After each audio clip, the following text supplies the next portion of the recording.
Pahalgam attack के बाद से भारत ये क्लेम कर रहा था कि चूंकि उसकी रूट्स पाकिस्तान से जाकर मिलती हैं इसलिए उन्होंने रिस्पॉन्ड किया है। पाकिस्तान का क्लेम ये है कि बहावलपुर पर जो अटैक हुआ, इसके अलावा मुजफ्फराबाद पर, सादिकाबाद पर, सियालकोट में जो अटैक हुआ, हम उसको रिस्पॉन्ड कर रहे थे। इस सारी सूरत हाल में किसी भी इंटरनेशनल इन्वेस्टिगेशन को भारत की तरफ से रिफ्यूज़ करना, पाकिस्तान के आबी ज़खायर को, रिसोर्स को, इंफ्रास्ट्रक्चर को टारगेट करना, सिविलियंस को टारगेट करना, इसके क्या कॉन्सिक्वेंसेस होंगे, डिप्लोमेटिक फ्रंट पे हमारे पास क्या ऑप्शंस हैं, इस पर गुफ्तगू करते हैं। साबिक सेक्रेटरी खारजा एजाज़ अहमद चौधरी साहब ज्वाइन कर रहे हैं। बहुत शुक्रिया एजाज़ साहब आपके वक्त का। सबसे पहले तो मेरा ख्याल है कि इसमें अब कोई अभाम नहीं रहा कि वॉर टाइम्स हैं ये, जिसमें हम ये गुफ्तगू कर रहे हैं।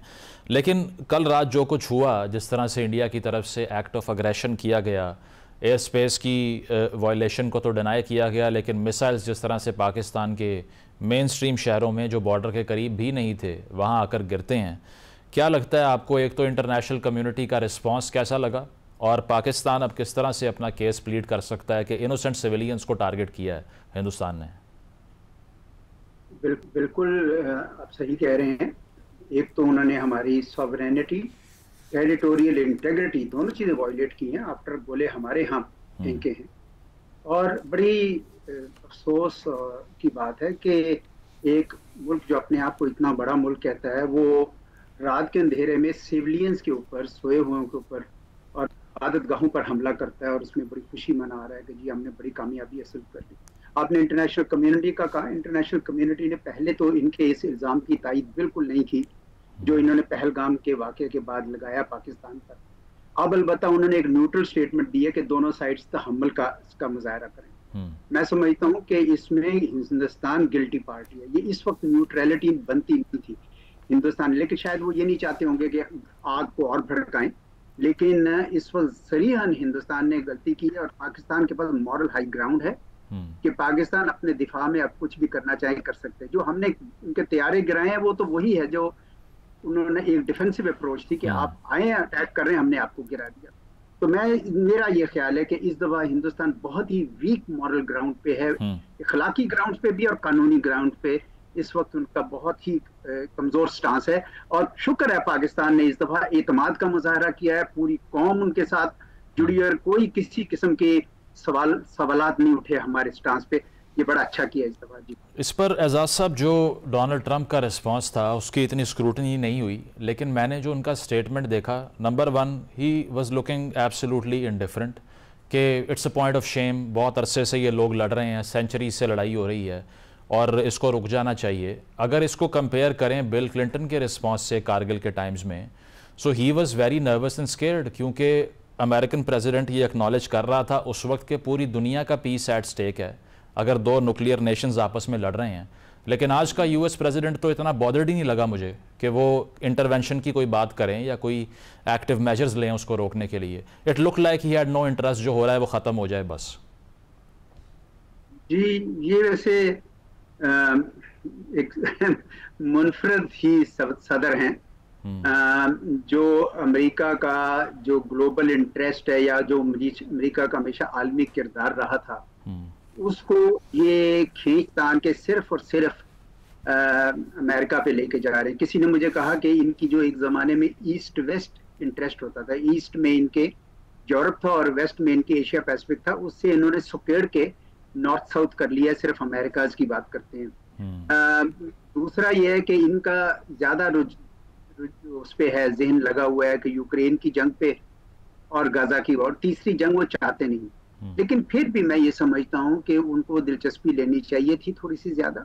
अगर उनको ये हिंदुस्तान का ये काम शेमफुल लगा था तो उनको अपने वाइस प्रेसिडेंट को, जो वैसे तो बहुत ज्यादा गरज के बोलते हैं, और रूबियो को, वो कहते हैं कि भाई आप हिंदुस्तान को जरा थोड़ा सा रोकें कि भाई ये किधर लेके जा रहे हैं, एक न्यूक्लियर जंग की तरफ जा सकती है।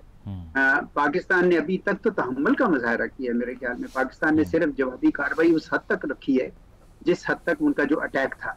इमेजिन करेंगे अगर पाकिस्तान के मिसाइल जितनी तादाद में उनके आए हैं उतनी तादाद को 8-9 जगहों पर टारगेट करते हिंदुस्तान के मुख्तलिफ जगहों पर, बिल्कुल, तो कितना खतरनाक हो जाता है ये काम। आप सोचे ना कितना एस्केलेट करता है। ये पुलवामा में भी हमने उसी तरह उसका मुजाहरा किया था। पुलवामा में अलबत्ता हमारी कौम उस वक्त तक इतनी ज्यादा उनको शोर शायद नहीं था, लेकिन इस दफा तो जिसे कहते हैं ना कि बिल्कुल 100% लोगों को यकीन था कि पाकिस्तान का कुछ लेना देना नहीं, कोई इंटरेस्ट नहीं बनता पाकिस्तान का पहलगाम के साथ। तो इस दफा मैंने अपनी कौम को मुतहिद पाया, अपनी कौम को ज्यादा अच्छा, और मैंने हमारा सिफारती इनिशिएटिव भी इस दफा कहीं ज्यादा बेहतर था।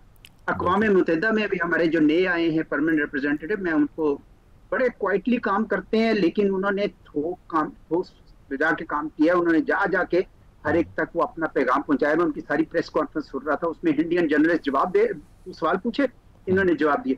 हर महाज से मैं समझता हूँ इस दफा पाकिस्तान की कारकर्दगी बहुत मुतमईन है। और एजाज साहब, जो क्योंकि आप भी फॉरेन सर्विस में सर्व कर चुके हैं, ये जो पहलगाम का वाकया होता है जिसको इंडिया ने कहा कि फर्स्ट स्ट्राइक जो है वो पाकिस्तान से आई, हमने तो रिस्पॉन्ड किया, अब इसकी स्क्रूटनी के लिए जो पाकिस्तान ने एक स्टांस लिया कि आप इसको इन्वेस्टिगेट करवा लें इंडिपेंडेंटली, ये किस तरह से होना चाहिए था? क्योंकि अगर आपका कोई ग्रीवेंस है कि पाकिस्तान की सरजमीन से कोई दहशतगर्दी मुबैना तौर पे हो गई है, तो क्या उसका कोई सिफारती एवेन्यू नहीं था? क्या यूएनएससी में नहीं ले जा सकता था भारत उसको? या फिर अगर सबूत थे तो क्या उनको पब्लिसाइज करके आइसोलेट नहीं कर सकता था पाकिस्तान को? Was this the only option, या फिर उन्होंने पहले ही सोच रखा था कि काइनेटिक ऑप्शन की तरफ जाना है क्योंकि डोमेस्टिकली प्रेशर बहुत बिल्ड हो गया था कि कुछ करके दिखाएं आप?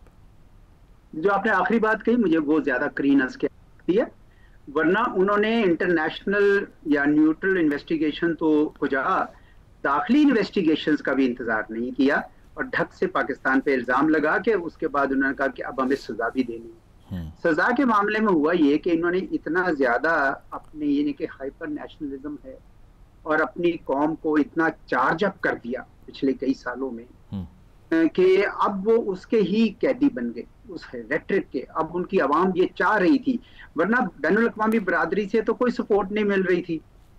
तो ये गुमान पैदा हो गया कि शायद अब ये ना करें क्योंकि ना सबूत मिले ना बैनुल अक़वामी बरादरी साथ। लेकिन ये जो इन्होंने रेट्रिक अपना इतना बढ़ा दिया था, उसकी वजह से अब इनको अगर कुछ ना करते तो इनकी अपनी कौम इनको ना छोड़ती। वो तो अभी भी नहीं छोड़ेगी क्योंकि वो कह रहे हैं कि जी इधर से इंटेलिजेंस फेलियर था, आपका सिक्योरिटी लैब्स, और आप चढ़ दौड़े हैं पाकिस्तान पे और इन दी प्रोसेस आपने इतना कुछ दाव पे लगवा दिया।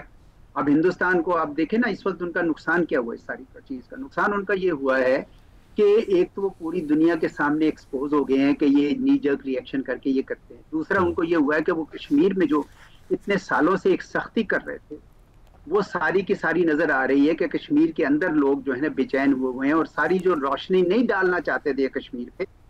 मोदी साहब ने तो ये दावा किया कि मैंने ये मसला हल कर दिया है मुकम्मल तौर पर। बिल्कुल। तो क्या हल हुआ? वो तो वही का वही है, बल्कि और ज्यादा रोशनी उस पर पड़ गई। तो इस वजह से इनको हिंदुस्तान को सरासर नुकसान हुआ है। जो कुछ भी इन्होंने किया है मैं समझता हूँ कि इनको कोई फायदा नहीं हुआ।